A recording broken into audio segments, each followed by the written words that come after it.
What's up, guys? We decided to do this Q&A one and questions. Before that, Maybe I start to remind myself how to read first. And the first question is,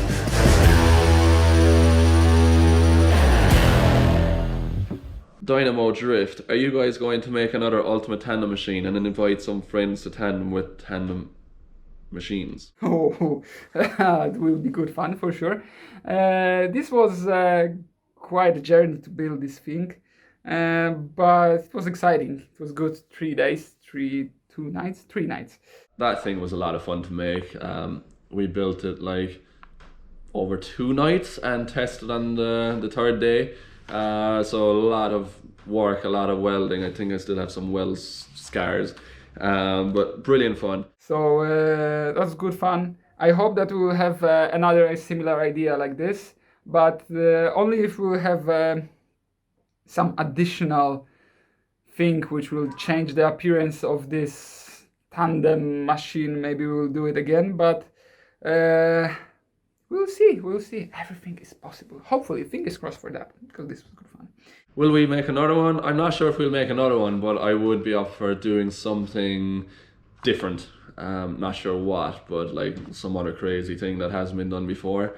It was a lot of fun, but if someone else wants to make their own tandem machine and bring it to where our cars are, feel free. We'll definitely be up to what would that be called? Double tandems? Tandem machines? I don't know. But they're brilliant. Miata know better. Yeah. It's the question from Miata know better. Which series do you find more technical, DMEC or FD? You know, it's different styles between Drift Masters and Formula Drift. I would say they're both really, really difficult. On a technical aspect, I think Drift Masters have more technical tracks, where Formula Drift has higher speed and bigger corners. So they both have their challenges. Like, drifting closely on a fast track is more difficult than it is to drift closely on a slow track. But a slow track is more tight and technical because there's more transitions and things like that. So it's very hard to pick one or the other. They both have their challenges, and they are both awesome, if you ask me. I'm very lucky to be able to be, I think, the only driver that competes in both. And yeah, it's a serious challenge, but really good fun. More technical. I would say they're both about drifting, so they're both too technical. But in my opinion, the one which is more technical is FD, I would say. For now, it's more specific. I don't know if it's good or bad. It all depends from your preferences, but yeah, if I have to think about which one is more technical, I would say FD. But both series are very serious about their rules, I would say, because this is how I figured out this question. It's a bit about rules, yeah. But in case of driving, you still need to drift in both of them, so it doesn't matter. They are both tricky. Turbo Lover 85. Hey guys, how many tires do you smoke up as a team in one season with practice and competition? Oh, I have absolutely no idea. But to give you a rough idea, I think we have a budget of something like 36 or 8 tires per event, and depending how far, per driver, depending how far we get in the event,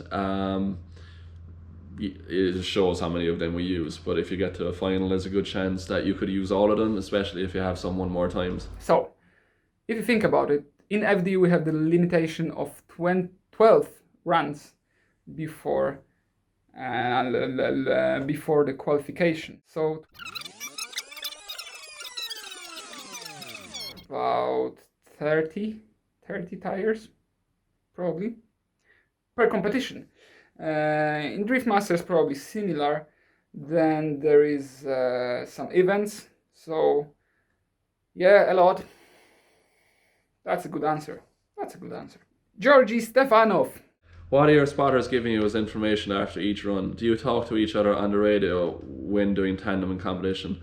Yes, we are. We are talking, and this is usually quite a maybe not nervous but tense discussion. So personally, for me, everyone uses their spotter for something else. I like to just find out from my spotter how am I doing in comparison to the rest of the competition, and if people are doing better than me in certain areas of the track, how are they doing it and what are they doing? That's what I like to know, because obviously as drivers we don't have any time to watch the other opponents on track. If I'm leading first, I would really like to know how does it look. Maybe in majority times I know how does it look, so I would like to know how does it look in the case of a person who was chasing me. And then and then if I'm not satisfied fully, I would like to know some extra details. So I would like to know if he, I don't know, knocked any clips or not, what I would have to be careful, or if he just pushed me hard around the track.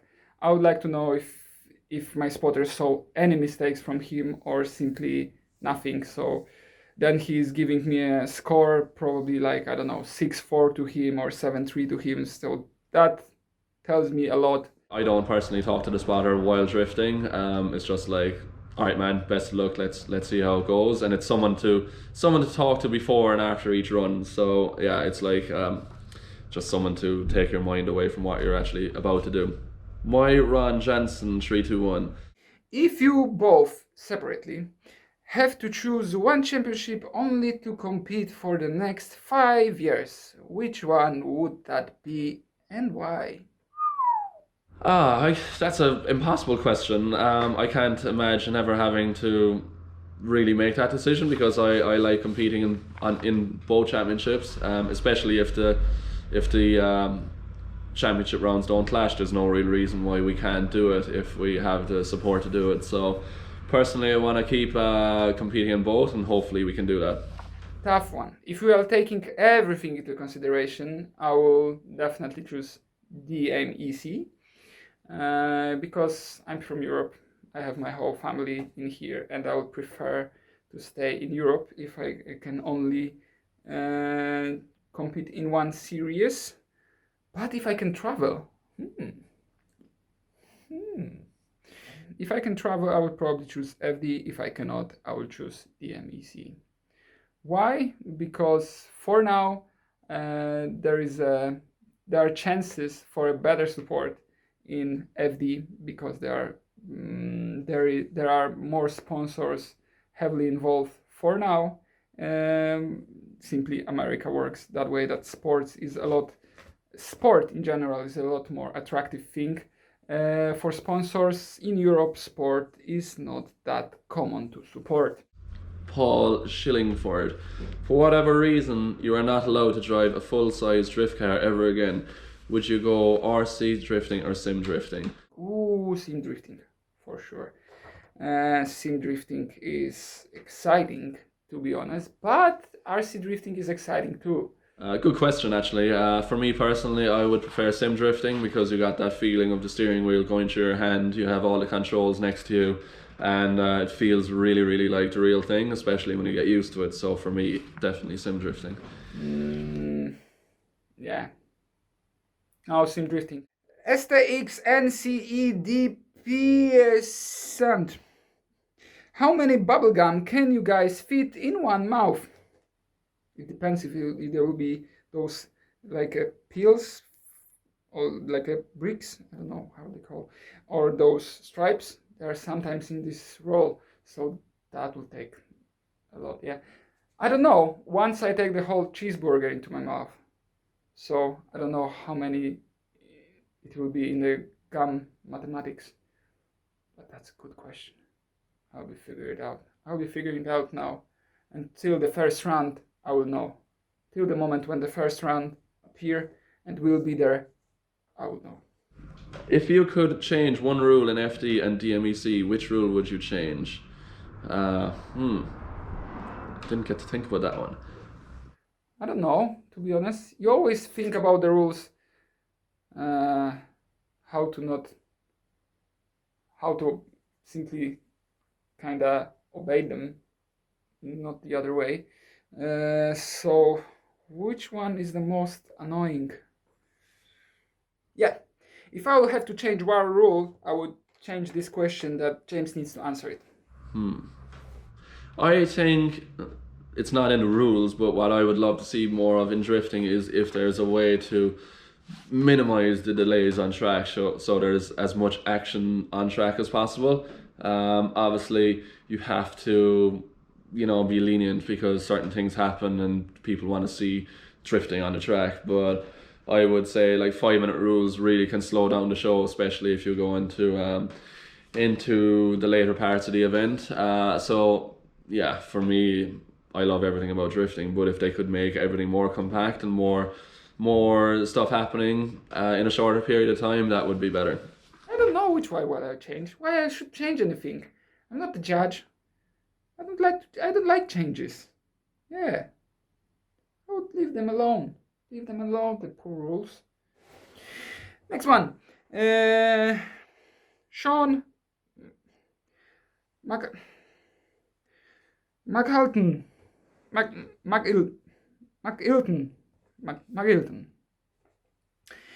Sorry. If not drifting, what other sport do you think you would get into? Personally, I would probably get into. I'd probably get into rallycross. Rallycross is something that's always like been a huge thing for me. It excites me. It's really close contact, sideways still, and you're doing a track which is quite similar to drifting, so you're repeating the same track. I'd also love to try rally at some point, but for me, right now, drifting is where it's at, and there's no signs of me stopping just yet. Seems to be like a rallycross if I can choose whatever I like, of course, without thinking about the consequences. Yeah, recently I also discovered that the MX-5, especially in iRacing, is a good fun.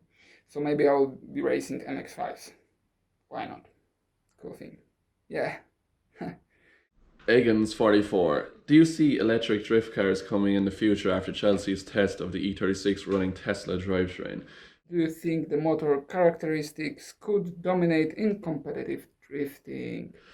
As much as it is cool to see new things happening, my heart is with like the sound and raw power you have of normal engines we see in drifting, nitrous, turbo, V8, superchargers. I think that's a huge part of the exciting factor relating to drifting. But the world is changing, it's changing fast. I could definitely see it coming in the future if there's no other choice, but personally I'd like to continue the way it's going right now. I have to be honest, I didn't see this test, but I drive some electric cars and go-karts, and I have to say that they are quite impressive, especially the throttle response and how progressive they are in case of amount throttle you give and the response you get for that. This is really something that you cannot replace in any petrol engine, and yeah, I can see the future with them. This future wouldn't be as exciting, definitely, because the noises created by the internal combustion engines are fantastic. Combine it with the smoke from the tires, and it's excellent. The bounce of the rev limiter, this is great.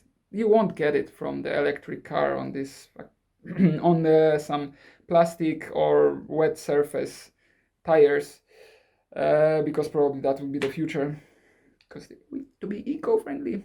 So yeah, who knows? Could the characteristics dominate in competitive drifting? I'm sure with time they could, because everything is programmable, so you can probably map it to do whatever you want. But the biggest problem I see with it right now is having in drifting we control the cars a lot using the clutch, and if you gain too much angle and you might be going into a spin, you might press the clutch to stop the drive to the rear wheels, and it could save the car from spinning out and you get back on the power again. So having that clutch feeling working as well as controlling your wheel speed, so you'd have to have, I think, some form of gearbox to have a certain amount of wheel speed, because we need different wheel speed for different corners.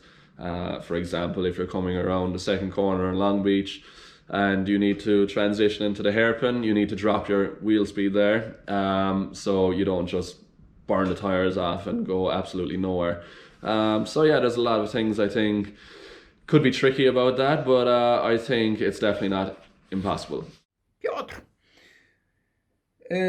Piotr means that the questions to me starts. Yes, I'm brilliant.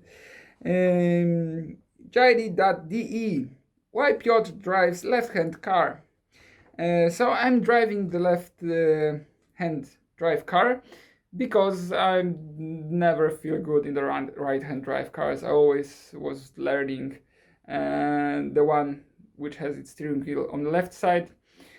So even when I'm driving the one which has the steering wheel on the wrong side, I'm not feeling confident. I don't feel comfortable. I cannot feel well where the left edge of the car is. Just like, yeah, it's not something that you feeling comfortable in. So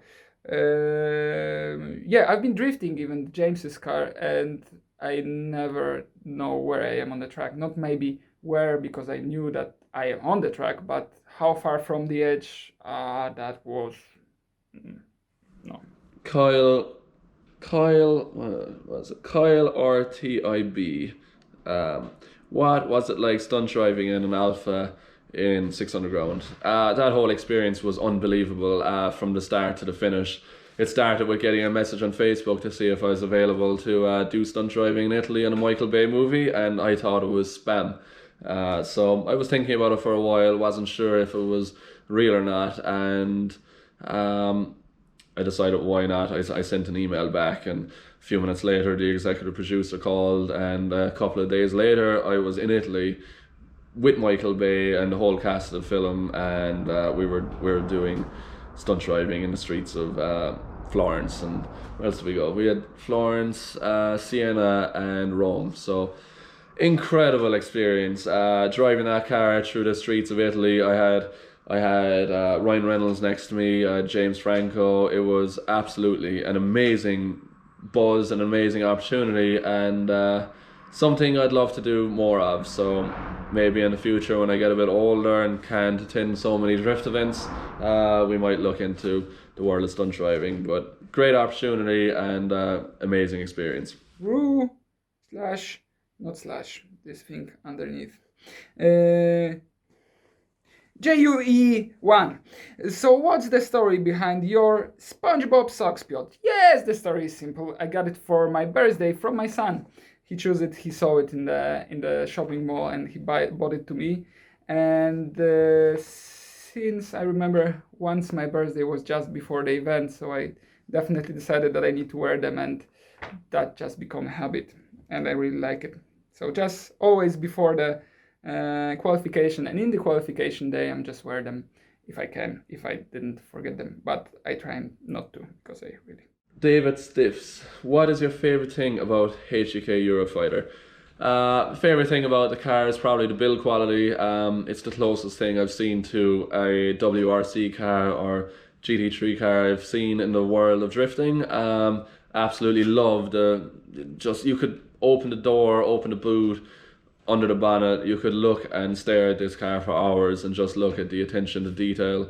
The guys spending their fabrication, and the carbon Kevlar work is also incredible. So they're probably my favorite parts of the car. It's a really awesome car.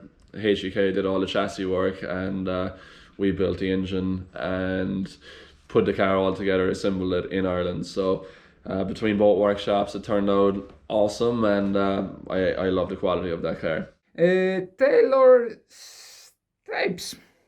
Piotr, what was the journey for you to turn pro?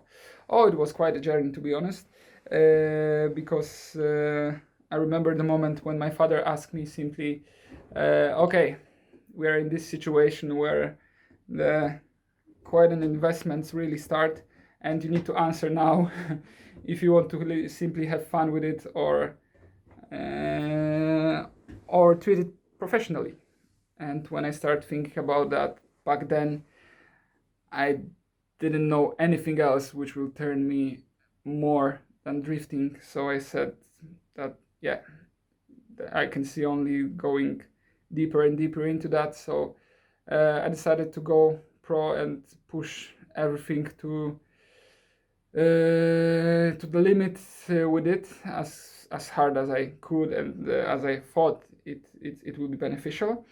So yeah, the sponsor starts to appear and the pro journey begins. So that's always a good thing, and I hope that this will continue for as long as possible. That would be great. Right, these are questions for me, just for me. Excellent. Luke C112. James, how did you start drifting in Ireland? Was it lucky opportunities or was it ambition and drive? I'm from Bandon and Cork, so I'd like to know. Thanks. So he lives about an hour and a half away from where I live. I started drifting when I was 15 years old. As I said before, my first experience with drifting was when I was 10 years old, going to my brother's first competition, and I fell in love with the sport there and then. With our slow Irish internet, we tried to download as many videos and things of what was happening around the world with drifting at the time, and in Japan, and then shortly after America.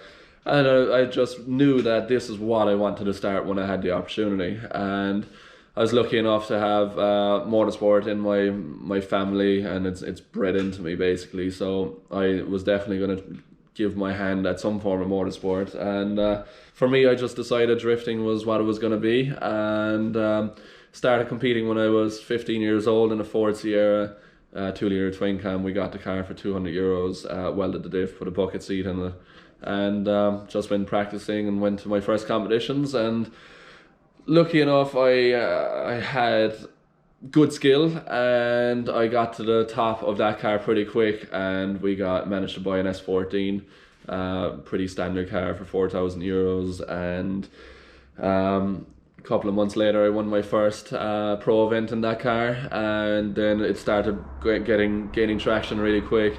Managed to get sponsors on board, and I just started chasing a crazy dream, and somehow we ended up here. I'm lucky enough to be able to do this full time, and I consider myself extremely lucky and fortunate. But if you're doing it, you have to be passionate, you have to dedicate and sacrifice so many things to make it to a professional point, but it's definitely worth it if that's where you want to go.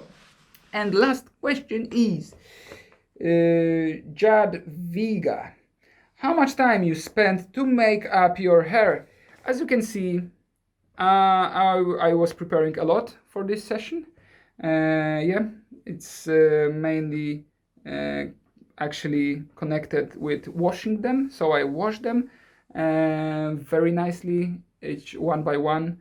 And yeah, since all the hairdressers are closed, they will grow uncontrollably now. So yeah, the first run will be interesting if I could see anything through them.